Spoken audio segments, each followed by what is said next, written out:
अस्सलाम वालेकुम नाज़रीन। लोग कहते हैं कि साथ मैं हूं आपका मेज़बान मुइज़ खान। आज हम आपको जिस शख्सियत से मिलवाने लेके आए हैं वो किसी तारुफ की मोहताज नहीं है और रोज़ आए दिन आप हमारी इन खबरों में भी इनको देख रहे हैं। इनके आए दिन मुकाबले, पुलिस मुकाबले चल रहे हैं और शायद एसएसपी मलिर साहब की फेवरेट पर्सनालिटीज़ में से भी एक होंगे। हम आपको लेके आए हैं इस वक्त कायदाबाद पुलिस स्टेशन में, जहाँ पे हमारे मेहमान हैं SHO साहब ग़ुलाम हुसैन पीरज़ादा साहब। तो इनसे आज हम पूछेंगे ये जो रोज़ के पुलिस मुकाबले चल रहे हैं आखिर क्या माजरा है, क्या सारे जराइम इसी जगह पे हो रहे हैं या सिर्फ आप काम कर रहे हैं? जी मुइज़ भाई, थैंक यू। असल मसला ये है कि जराइम तो देखें आप, कराची के कोई कोना कोई इलाका शायद इस जराइम के से दूर नहीं है, क्योंकि हर जगह पे आप देख रहे हैं कि स्ट्रीट क्राइम और क्राइम की जो चल रही है लहर, उस हिसाब से। लेकिन हमारा इलाका जो कायदाबाद का इलाका है, इसको असल में 2-3 रूट लगते हैं। जो क्रिमिनल है वो ये रास्ता इस्तेमाल करते हैं, आगे पोर्ट कासिम, बिन कासिम, शाह लतीफ़, स्टील टाउन जाने के लिए भी ये रूट इस्तेमाल करते हैं, कोरंगी लांडी की तरफ जाने के लिए भी। क्योंकि हम सेंटर में बैठे हैं तो ये हमारा एक पॉइंट है, तो हमारी थोड़ी सी एफर्ट्स हैं। हमने कोशिश की है कि हमने अपनी स्नैप चेकिंग का जाल और अपना नेटवर्किंग का जाल, इंटेलिजेंस का जाल जो है ना थोड़ा बिछाया है, और हमने कोशिश की है कि अवामुल नास को हम कुछ रिलीफ दें, जो कि महंगाई और सूरत-हाल से अवाम पहले परेशान है। और दूसरी बात ये कि ये क्राइम की वजह से किसी बंदे के, एक बंदा होता है जिससे मोटरसाइकिल का, उससे सारा रोज़गार चलता है, उसका घर उस मोटरसाइकिल और उस मोबाइल की वजह से चल रहा होता है। तो अगर उसका मोबाइल फ़ोन और मोटरसाइकिल जब स्नैच हो जाता है तो वो सिर्फ वो सफ़र नहीं करता, उसकी फैमिली भी सफ़र करती है। तो इस चीज़ को मद्देनज़र रखते हुए मैंने तमाम चीज़ें अपनी, जो भी मेरे वसाइल हैं, जो भी मेरी एफ़र्ट्स हैं, जो मेरा एक्सपीरियंस है, उसको मैंने यूटिलाइज़ करते हुए इस किस्म की स्ट्रेटजी अख्तियार की है कि क्रिमिनल को टफ से टफ टाइम दूँ। मेरे इलाके में आने वाला या मेरे इलाके से गुजरने वाला क्रिमिनल मेरे हाथ से ना बच सके, ये सब उसी का नतीजा है। हम काम कर रहे हैं, जितने क्रिमिनल्स हमने पकड़े हैं या इनकाउंटर में इंजर्ड हुए हैं, उनके खिलाफ सिर्फ हमारे थाने में नहीं, मुतअद्दिद थानों में मुकदमात निकले हैं। यानी कि वो पूरी कराची को डिस्टर्ब करते हैं। उस उसूली तौर पे और खुसूसी तौर पे जो हमारे पास क्रिमिनल जितने भी अभी तक हमने इंटरोगेट किए हैं या हमने पकड़े हैं या इनकाउंटर में इंजर्ड हुए हैं, तो उनका जब हमने बायोडाटा देखा है तो उनका जो हदफ होता है वो डिस्ट्रिक्ट मलिर के चंद थाने और कोरंगी के थाने, ये उनका मेन हदफ होता है। यहाँ से शुरू होते हैं शराफी, कायदाबाद, सुखन, स्टील टाउन, बिन कासिम, शाह लतीफ़, फिर लांडी, कोरंगी, जमान टाउन, KIA, ये जो बाकी तो पूरी कराची होती है, लेकिन जो मेन हदफ होता है इन थानों के एरियाज होते हैं। तो इन सब थानों के बीच में जो पुल का किरदार अदा करता है वो कायदाबाद थाना होता है। इस वजह से यहाँ पर ये। अच्छा, दूसरा मैं ये जानने की कोशिश करूँगा, क्योंकि सारे मामलों को जब आप देख रहे होते हैं तो इसमें पर्सनल दुश्मनियाँ, और ख़ासतौर पर जिस इलाके में आप बैठे हुए हैं यहाँ पे ख़ास कम्युनिटीज़ रहती हैं जो इसी हवाले से काम कर भी रही हैं और मनशियात पे इधर बहुत काम भी हो रहा है। और आपसे पहले भी जितने SHOs गुजरे हैं, ये थाना हाईलाइटेड रहा नहीं है कभी भी। तो अब बेसिकली आपने इसको, ये चीज़ें कहाँ से झंझोड़ के निकाल रहे हैं, ये चीज़ों को पैदा कर रहे हैं, मतलब आपके ख़िलाफ़ चीज़ें हो रही हैं या आप किसी के ख़िलाफ़ चीज़ कर रहे हैं? आपके लिए कितने इधर मतलब थ्रेट्स हो सकते हैं इस चीज़ से रिलेटेड? देखें, हर इलाके की अपनी एक स्ट्रेटजी होती है और हर अफसर की अपनी एक पॉलिसी होती है। तो मेरी जो तमाम सर्विस रही है वो क्राइम फाइट रही है। जहाँ मैं रहा हूँ क्राइम के ख़िलाफ़ काम किया है, जहाँ जाता हूँ करता रहा हूँ। असल में मेन चीज़ होती है कि हमें ग्राउंड देने वाला हमारा बॉस होता है, कि आपको काम करने के लिए ग्राउंड दिया गया है, आपको अथॉरिटी दी गई है, आपके ऊपर ट्रस्ट किया जा रहा है। तो जब अब हमारे ऊपर हमारी टीम, हमारे अफसरान जब हम पे ट्रस्ट करते हैं, हमें अप्रिशिएट करते हैं, हमें काम करने के को सराहते हैं, तो हमारा दिल करता है कि मज़ीद काम करें। मैं दूसरी बात ये जानना चाहूँगा कि आपने कहा कि जैसे मिसाल के तौर पे कि आपका लीडर अच्छा है तो सारी रियायत भी वैसी चल रही होती है। तो जो SSP मलिर काशिफ अब्बासी साहब जो हैं, उन्होंने आपको फ्री हैंड इसी चीज़ पे दिया है, लेकिन जो थाना कल्चर निज़ाम है इसके लिए उन्होंने क्या किया है? क्योंकि जो थाने के अखराजात होते हैं, जो मामलात होते हैं, जो सारे हिसाब किताब होते हैं, वो तो अपनी जगह पे वैसे ही मौजूद हैं। अब वज़ीर दाखिला साहब ने भी और IG साहब ने भी इस चीज़ पे बात की थी कि थानों का अपना एक अपना स्पेसिफिक जो है बजट डिज़ाइन किया जा रहा है। तो उस पर आपका क्या ख्याल है, उस पर काम की कब तक हो जाएगा और कब से वो चीज़ें मिलना शुरू हो जाएंगी? और ये थाना कल्चर जो लोगों को, अवामुन्नास थोड़ी सी तो तंग होती हैं, पुलिस का एक अपनी जगह खौफ मौजूद है, ये तो आप भी चीज़ समझते हैं। मतलब पुलिस मतलब जितना भी अच्छा एफर्ट्स काम करती है, आप डेली बेसिस पे आपके तकरीबन 4 से 5 जो हैं वो पुलिस मुकाबले आ रहे हैं, और उसमें half fry full fry type की भी चीज़ें आ रही हैं, लोग आप पे उंगलियां भी उठाएंगे और हर चीज़ चलती है। ये तो चलें ठीक है, पुलिस का एक पार्ट है, लेकिन इस सिस्टम से अपने आप को आप कैसे अलहदा रख सकते हैं इस चीज़ से? सर देखें, जो हमारी अफसरान की पॉलिसी वो क्लियर पॉलिसी है। ऑर्गेनाइज क्राइम हमारे पास ज़ीरो है। और जहाँ तक आपने कहा अखराजात की बातें, तो वो ये था कि पहले जो भी सूरत हाल थी, इस वक्त हमारी गाड़ियों को फ्यूल मिल रहा है, मेंटेनेंस के पैसे अभी रिसेंटली साहब ने हमें, एसएसपी साहब ने ऊपर से आए थे, जो कि हमारे गाड़ियों के मेंटेनेंस की मद में मिले थे, जिससे हमने पूरी गाड़ियाँ रिफ़्रेश कराई हैं, उनको रेन्यूएट कराया है। तो हमें गाड़ियों की मद में भी पैसे मिले हैं। थानों की रिपेयरिंग भी गवर्नमेंट के पैसों से अभी रिसेंटली हुई है, 1-2 महीने पहले। गाड़ियां भी हमने सरकारी पैसों से जो हमें मिले थे, और हमें बोला गया था लेकिन गाड़ियों को रिपेयर कराएं, हमने उन गाड़ियों को रिपेयर कराया है। गाड़ियों में कोई काम नहीं है मेरी गाड़ियों में। फ्यूल हमें एवरेजली मिल रहा है। तो बाकी रहा बजट का मसला, तो वो बजट का मसला भी हल हो गया है। डीडीओ पावर, जो इंस्पेक्टर एसएचओज हैं, उनको डीडीओ पावर्स मिल रहे हैं, वो हमारा सारा काम ओके है।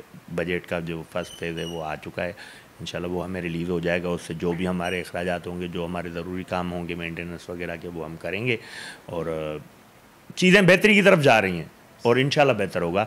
बाकी रहा मसला ये कि अवाम की जहाँ तक बात आप करेंगे, तो कुछ चीज़ें उंगलियाँ उठाने से, कुछ लोग ऐसे होते हैं जिनका कभी पुलिस से वास्ता नहीं पड़ा होता, कभी उनको पुलिस ने कोई तंग नहीं किया होता, लेकिन एक खुला परसेप्शन है कि पुलिस ख़राब है, तो वो 90% लोगों के दिल और दिमाग में है, तो उसको एकदम से निकाला नहीं जा सकता। उसके लिए आपको एक चीज़ को टाइम लगेगा। एक चीज़ इतनी हाईलाइट और हो चुकी है, उसको डिग्रेड होने में भी टाइम लगेगा।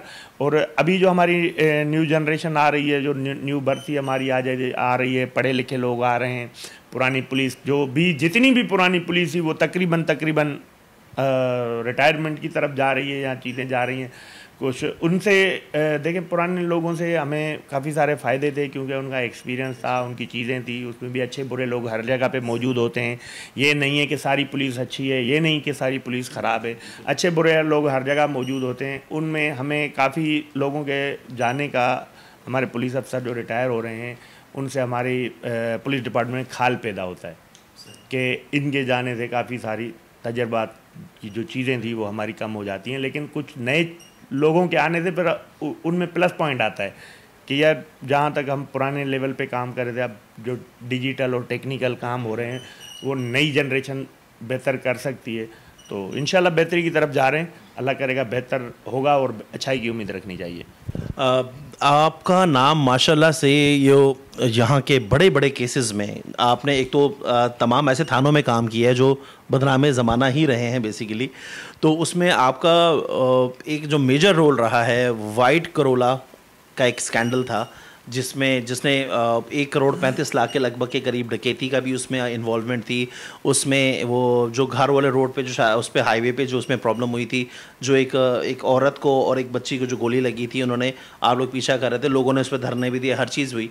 फाइनली उस गैंग को जब पकड़ा गया है, तो उसके लिए आपको क्या इंकरेजमेंट मिलती है और आपको क्या सपोर्ट मिलती है? और सिंध गवर्नमेंट की तरफ से या पुलिस स्टेशन के आपके जो अपने सीनियर्स हैं, जो आपके एसएसपीज़ हैं, जो आपके डीआईजीज़ हैं, बेसिकली उनकी तो प्रेस कॉन्फ्रेंस ये होती है कि उन्होंने एक चीज़ कर ली और सारा कुछ ऐसे हो गया।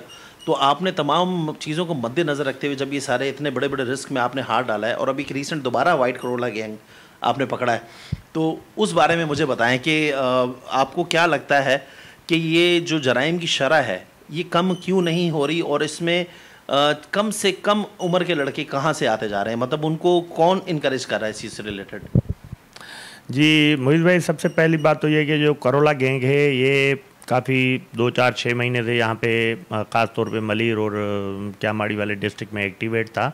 और चूँकि मैं एसएचओ सुखन रहा, तो 2-4 वारदातें इन्होंने वहाँ पर भी करी थी, और हम इनके पीछे लगे थे, लेकिन हमसे डिस्क्लोज़ नहीं हो पा रहे थे। उसके बाद मैं एसएचओ स्टील टाउन रहा, तो वहाँ पे भी इस करोला गैंग की कुछ वारदातें थीं।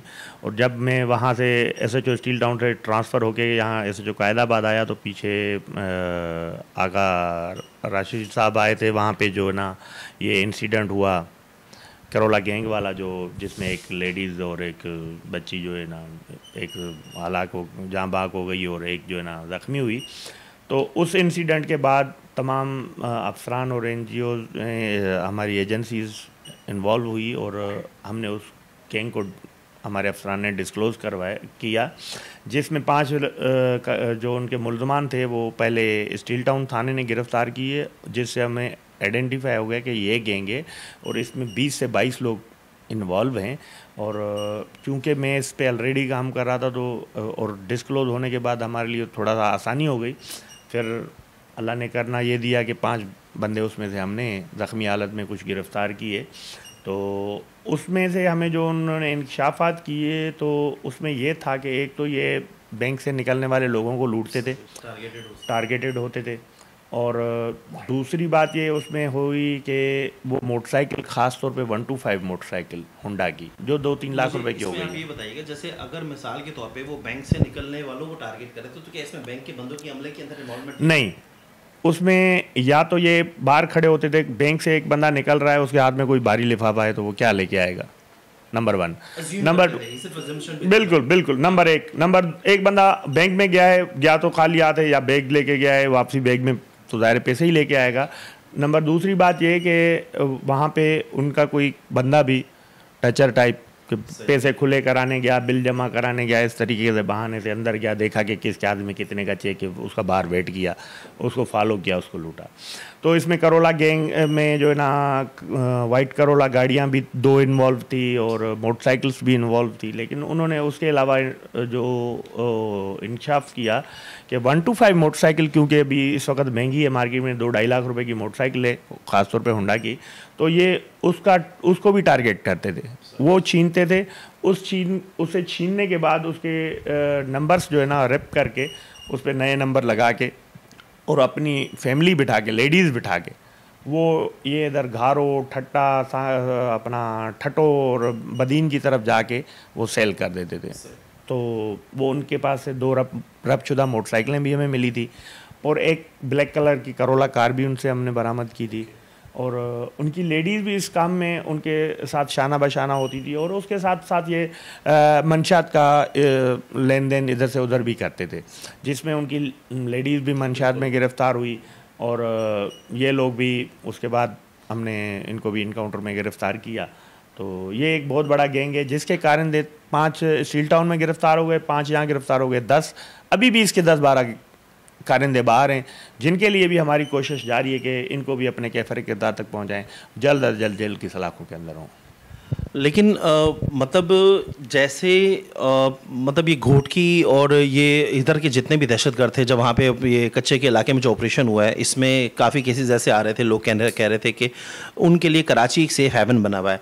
बहरहाल यहाँ के जो ऑपरेशंस, यहाँ के जो मुकाबले, पुलिस मुकाबले जैसे चल रहे हैं, तो हम इसको ऑफिशियली तो नहीं कह सकते कि कराची एक सेफ हेवन है दहशतगर्दों के लिए, लेकिन जो जराइम की शरह इनकी निस्बत से बढ़ रही है और जिस तरह भी लेडीज़ का इस्तेमाल, जैसे पहले एक वक्त में हमें सिर्फ ये लियारी में सुनने में आता था या इब्राहिम हैदरी के ऐसे चंद केसेस होते थे जिनमें हमें सुनने में आता था कि घरेलू ख़वातीन को इस्तेमाल किया जा रहा है या छापे मारने जाते हैं तो उस पर लेडीज़ अपना जो है धावा बोल देती हैं, जो ये सारे मामला चल रहे हैं। तो उसके लिए कोई स्पेसिफिक ट्रेंड आपके पास लेडीज़ का दस्ता मौजूद है जो इन चीज़ों को भी काउंटर कर सके, क्योंकि कल को यही चीज़ें कोई भी NGO नामने हाथ इन चीज़ों को उठा के आपके अगेंस्ट यूज़ करती है, आजकल ये ट्रेंड भी है।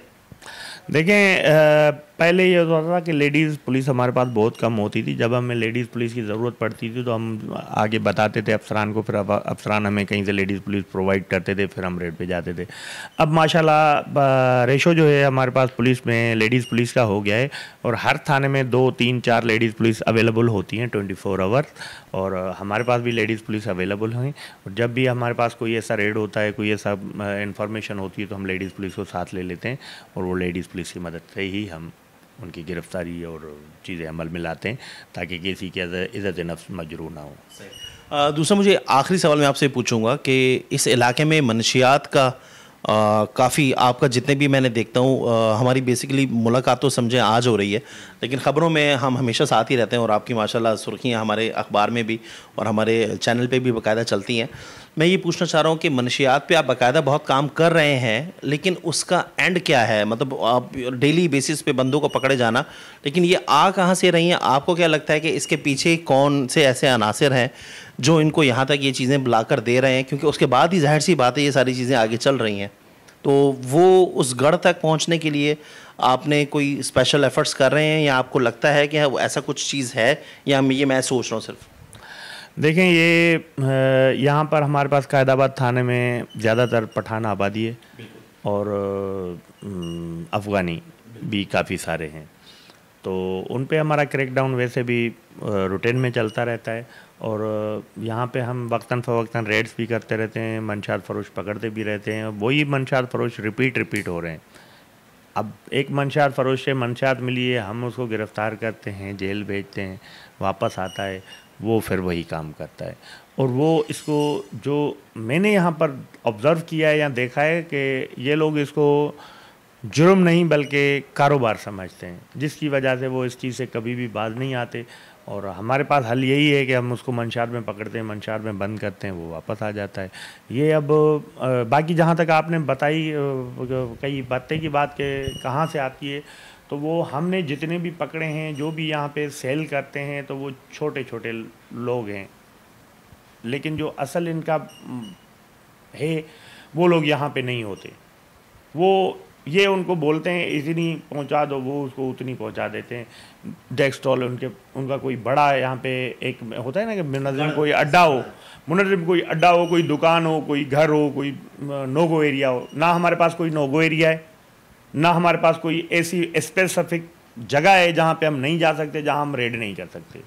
जितने भी इस वक्त तक कायदाबाद के हदूद में हमने पकड़े हैं, बंदे पकड़े हैं, आधा किलो भी मिलती है, किलो भी मिलती है, 2 किलो भी, 3 किलो भी, 5 किलो भी, लेकिन वो जो भी हैं चलते फिरते, यानी कि अब आप देखें छोटी छोटी पतली पतली गलियां हैं, कंजेस्टेड एरिया है, पहाड़ हैं, नीचे हैं, ऊपर हैं, इस तरीके के रास्ते हैं कि ना मोबाइल जा सकती है, ना मोटरसाइकिल जाने का भी रास्ता नहीं है। उस जगहों पे जाके ये लोग करते हैं। फिर हम अपने तरीक़ेकार इस्तेमाल करते हैं, जितना हम कर सकते हैं, जो हमारी पहुँच है, हम उस पर अपना काम कर रहे हैं। इंशाल्लाह बेहतर होगा, इंशाल्लाह बेहतर होगा। हमारी कोशिश है कि अगर ज़ीरो हम नहीं कर पाएंगे तो कम से कम इतना मिनिमाइज़ करें जितना हम मिनिमाइज़ कर सकते हैं। 100 था, 100 से हम 30 पे लाएँ, 30 से हो सकता है और भी हम कम आ जाएँ। तो हमारी कोशिश जारी है कि इसको जितना मिनिमाइज़ कर सकें करें। अच्छा, मेरे सवाल ख़त्म हो गए थे, लेकिन आपकी इस बात से एक सवाल, मैं माज़रत के साथ आपका टाइम ले रहा हूँ, एक सवाल मैं और करूँगा। आपकी इस पूरी बातों से मुझे एक चीज़ हुई कि हमारा एक अदालती निज़ाम जो फ़रसूदा एक अदालती निज़ाम जो एक मखसूस सोच के उसके निस्बत पे जो फ़ैसले कर रहा है, तो कभी ये बंदे जिनको आप पकड़ के इतना दलेरों की तरह और शेरों की तरह उनकी आप प्रेस रिलीज़ जारी करके और सारी चीज़ें करके आप उनको पकड़ के एक दिन अदालत भेजते हैं, तो क्या दूसरे दिन आके उन्होंने कभी हंस के आपका मजाक नहीं उड़ाया? हाँ, देखें, आप ये कह सकते हैं, मैं तो फरसुदा या हम कुछ नहीं कह सकता। हमारी अदालत आलिया है, मौजूद अदालतें हैं, और हमारे जो फ़ैसले होते हैं वो कानून के मुताबिक ही होते हैं। लेकिन असल मसला ये है कि देखें, ये जो कानून जब बना था ना, ये बना है 1800 में कानून बना है, और 1800 के कानून वक्त के लोगों के हिसाब से कानून बना था। उस वक्त तो उस लोगों जब बना था तो उस वक्त के लोगों, उस वक्त सच्चाई कितने % थी, झूठ कितने % था, वो आप अंदाज़ा लगा दें। और इस वक्त के झूठ और सच को अंदाजा, तो उस वक्त ये जब कानून बना है तो कानून में गुंजाइश रखी गई थी, मुल्ज़िम को अपनी सफाई पेश करने की गुंजाइश रखी गई थी, जिसमें मुल्ज़िम को फेवर दिया गया था कि भाई तूने अपने आप को साबित करना है, बच सकता है तो बच। तो उसमें उन्होंने गुंजाइश मुल्ज़िम को लिए ज़्यादा रखी थी, क्योंकि उस वक्त झूठ कम होता था, सच ज़्यादा होता था।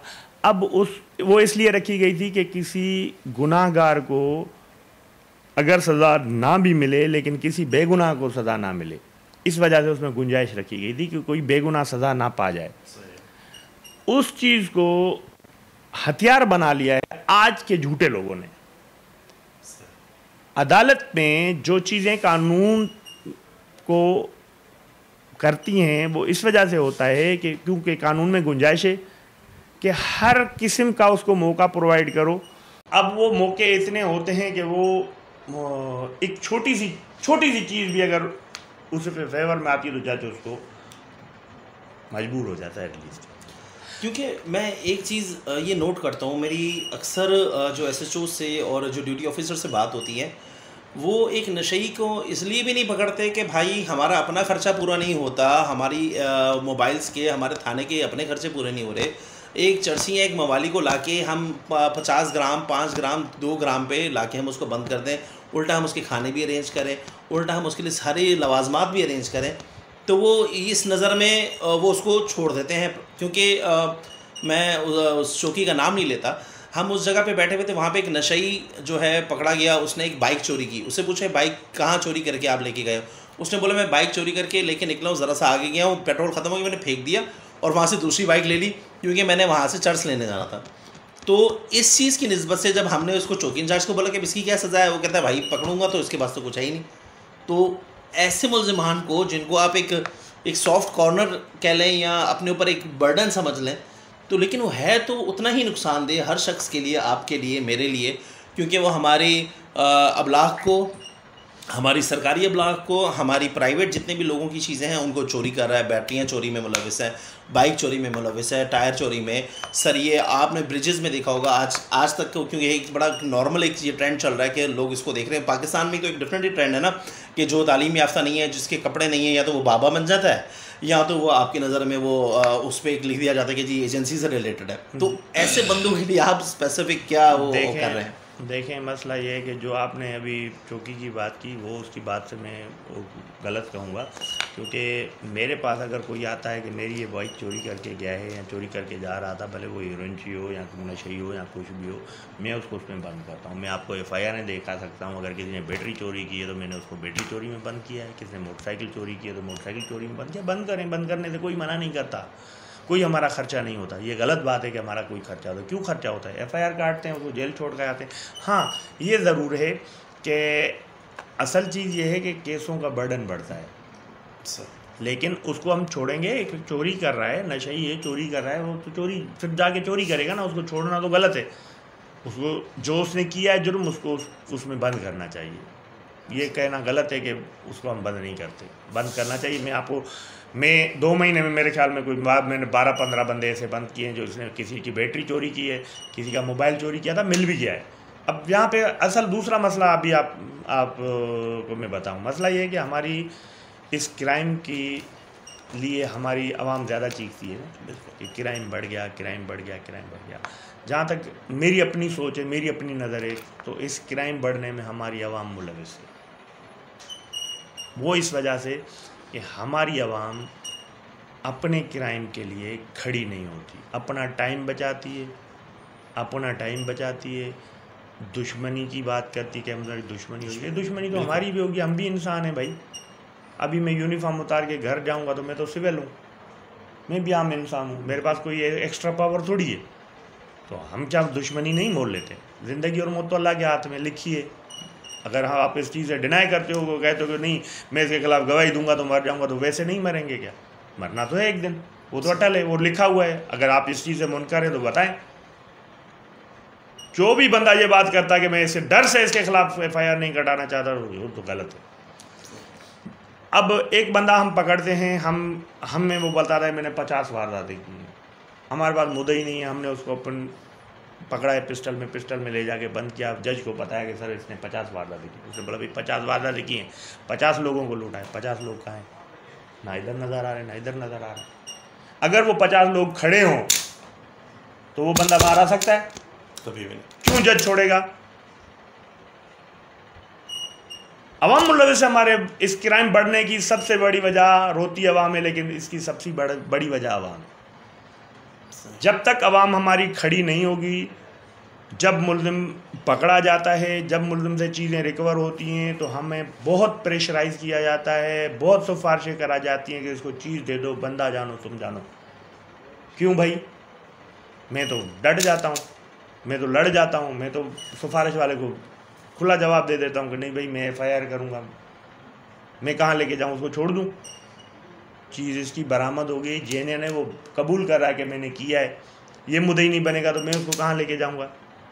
तो मैं उसको ज़बरदस्ती मुद्दई बनाता हूँ। इस पर काफ़ी सारे दोस्त मुझसे नाराज़ भी हो जाते हैं, अक्सर तौर पे माजरत कर लेते हैं कि मजबूरी है।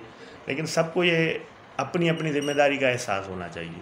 जब तक हमारी आवाम हमारी अपनी अपनी ज़िम्मेदारी नहीं निभाएगी, अपना टाइम थोड़ा सा ज़ाया नहीं करेगी, उनके खिलाफ़ खड़े नहीं होंगे, उनके खिलाफ़ शवाहिद नहीं देंगे, तब तक ये मामला नहीं। देखिए, एक जगह पे डाकू पकड़ते हैं, 1000 लोग खड़े होते हैं, 1000 लोग खड़े होते हैं, बिल्कुल, लेकिन तालियां भी बजाते हैं, नारे भी लगाते हैं, वीडियो भी बनाते हैं, गवाह कोई नहीं बनता। जब हम उसको लेके जाते हैं कि सर हमने इसको डाकू को रंगे हाथों पकड़ा, ये किया, वो बोला कहाँ से पकड़ा, फलां जगह से पकड़ा। अब पब्लिक नहीं थी, नहीं सर पब्लिक नहीं थी, क्या करें? अगर बोलते हैं पब्लिक है, बोला गवाह क्यों नहीं बनाया? गवाह बनने को कोई तैयार नहीं है। कानून बोलता है कि जो गवाह बनने से इनकार करे उसको FIR कर दो। अभी आप, मैं रोड पे किसी को कहूँ तुम गवाह नहीं बने, तुम्हें लॉकअप कर दो, मुझे छोड़ दोगे आप? सर ये भी तो आपका ही सिस्टम है ना कि काला कोट और काली वर्दी से हम तो डरते हैं ना।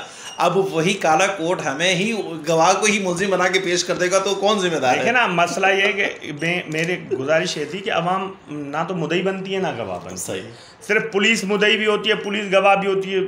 छूटते जो मुलजमान है ना, मुलजमान जो छूटते हैं वो स्पेस पे, इस ग्राउंड पे छूटते हैं कि भाई लुटी पब्लिक, नुकसान पब्लिक का हुआ, वो कहाँ है?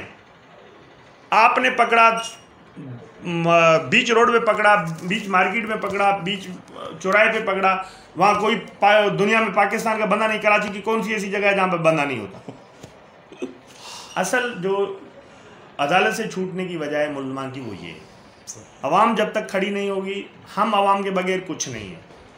मेरे इलाके में अगर 1 लाख लोग रहते हैं, अगर 1 लाख लोग और हम थाने में 100 बने हैं, लेकिन अगर वो मुझसे मिल जाएं तो हम 1,00,000 हो जाएंगे। डाकू कहाँ जाएंगे? कितने होंगे? अब 1 लाख लोग मुझ पे तनकीद तो कर रहे हैं। हम जितना हमारी कैपेसिटी है, जितने हमारे वसाइल हैं, जितना हम कर सकते हैं, उससे हम ज़्यादा काम कर रहे हैं। Thank you so much. मैं आपका बहरहाल जितनी बातें की जाएँ कम है, और आपके साथ बात करने में टू बी वेरी ऑनेस्ट बहुत मज़ा आ रहा है, क्योंकि आप सबसे ज़्यादा हमारे ग्रुप्स में और हमारे सोशल मीडिया जितने भी ग्रुप्स चल रहे हैं उसमें सबसे ज़्यादा आपकी प्रेस रिलीज़ हमारे साथी भी हैं, और उसी में बात करके हम घंटों भी लग जाएँ तो मेरे ख्याल में हमारा वो टाइम कम होगा।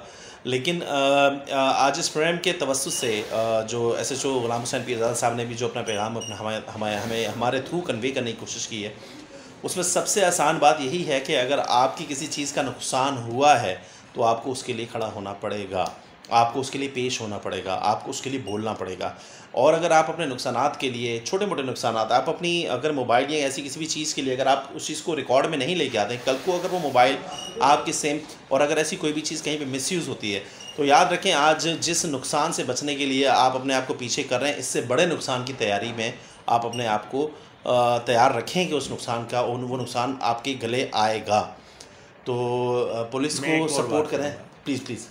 हाँ, अब देखें हमारे इंटीरियर में जो होता है ना, गांव देहात में अक्सर पे, वहाँ पे चोरी चकारी डकैतियाँ कम होती हैं। क्यों कम होती हैं?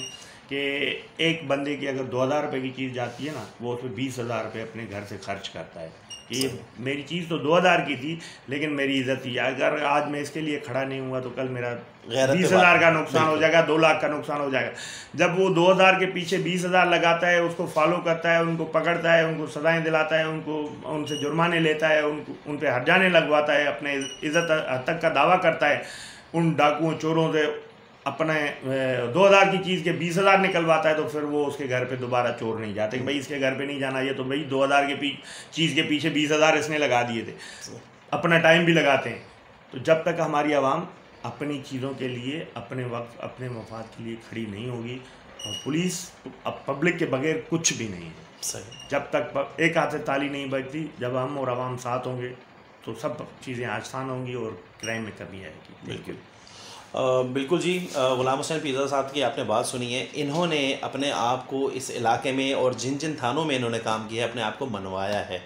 इनकी एफ़र्ट्स, इनके काम, ये बिल्कुल एक ज़्यादती होगी कि अगर हम उनको हाईलाइट करके या उनको आपके सामने हम पेश ना करें। इनकी बहुत एफ़र्ट्स हैं, और जिन जिन इलाकों में या जिन जिन पुलिस स्टेशंस में इन्होंने काम किया है, वहाँ पे इनका रोल, वहाँ पे आप इनका करैक्टर आप इनको खुद चेक कर सकते हैं, खुद इनको देख सकते हैं। और हम भी इस वजह से ही यहाँ पे आपके पास आए हैं और इस चीज़ को डिस्कस भी कर रहे हैं और आवाम तक भी लेके आ रहे हैं। मेरी तमाम आवाम से दरख्वास्त है कि पुलिस को सपोर्ट करें, और अगर आप कोई गलत चीज़ ऐसी देखते हैं, कुछ ऐसा आप कोई प्रॉब्लम देखते हैं, तो KPO आपके पास एक ऐसा इदारा है कि आप इनकी शिकायत भी वहाँ लेके जा सकते हैं। SSP ऑफिस आपके पास एक ऐसा इदारा है जहाँ पे आप इनकी दरख्वास्तें दे के इनके ख़िलाफ़ इंक्वायरीज़ करवा सकते हैं। आप इनको मजबूत करें, आपके साथ कुछ गलत होता है इन तक आएँ, और अगर आपको यहाँ से कोई ये प्लेटफॉर्म ऐसा प्रोवाइड नहीं करते कि जहाँ से आपको सपोर्ट हासिल हो, तो आप इनसे आगे जाएँ। लेकिन खुदारा इस चीज़ के लिए आपको निकलना पड़ेगा, अपने लिए, अपने आने वाली नस्लों के लिए उनको अपने राइट्स का बताएं, जो आपके राइट्स हैं, जो आपके लीगल राइट्स हैं। क्योंकि आप जिस मुल्क में रह रहे हैं, हम ताना ज़नी तो बहुत कर सकते हैं, लेकिन ये बात हमें समझने की ज़रूरत है कि आज ये जो मुल्क के हालात हुए हमारी वजह से हुए, क्योंकि हम किसी की मुश्किल में नहीं बोलते हैं। अब अगर हम दूसरे को मुश्किल में देखते हैं, हम हंसते हैं। आंखें खोलें और अपने इर्द गिर्द अगर कोई ऐसी चीज़ या ऐसा कोई मामला आप होते देखते हैं तो मुतल्लिका थानों में, मुतल्लिका पुलिस स्टेशन में आप उनको इन्फॉर्म करें। बार बार पुलिस जो है पब्लिक मैसेज जैसे कन्वे कर रही है, तो आप अपने इलाके को, अपने घर को, अपने मुआशरे को सिक्योर बनाने के लिए आपको खुद जागने की ज़रूरत है। जज़ाकल्लाह।